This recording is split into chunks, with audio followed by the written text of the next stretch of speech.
All right, want to welcome you back to Pennsylvania. It's a little wet day out there, which is probably good for the farmers. A little cooler, so that's nice. We are back into innovations. We're also playing some additional rule sets that have been play tested and developed over years, and so a lot of them are ready. Getting back into innovations, I'm sure we are more than halfway through the game. And those of you who watched the last video will notice that the innovations chart is not as fully developed as it was previously.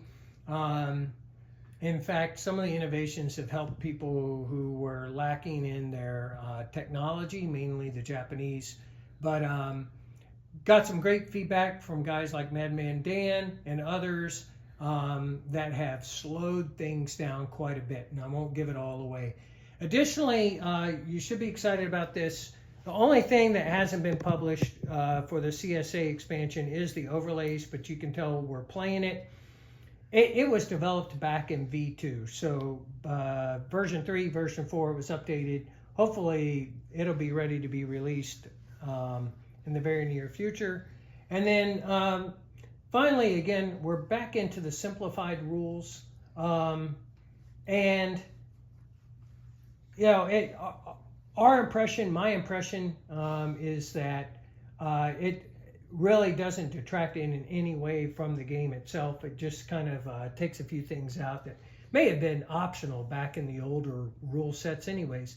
Not terrain. Terrain is too much of a staple for this game, but some other things such as cruiser rating and some clarifications that we put in, especially around the Vichy Air Force. But otherwise, Tim, any feedback or comments on any of it? Innovations, CSA. Tim is playing the Axis this time, so. Now the innovations are a little better. I think this time, if you remember last time, it was completely filled up, and the U.S. had every technology by the end of the game. Well, this turn, Germany might get it because they're getting some lucky rolls on technology, but also with innovations. But it's definitely, as you can see, we're not finishing them off like we did last time. We slowed it down. We made it more realistic and competitive to see is it worth spending the money. So, but definitely some things are worth doing. Like Germany now gets a free fighter every single turn for finishing the one innovation. So that's a big aerial warfare. So that's a big development. Big development in doctrine and industry's focus on aircraft.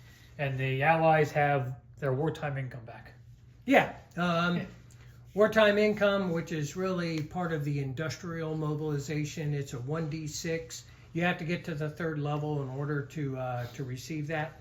The levels prior to that increase your improved construction technology, and the tech after that places free militia. But at level 3, you get a d6 wartime income. So.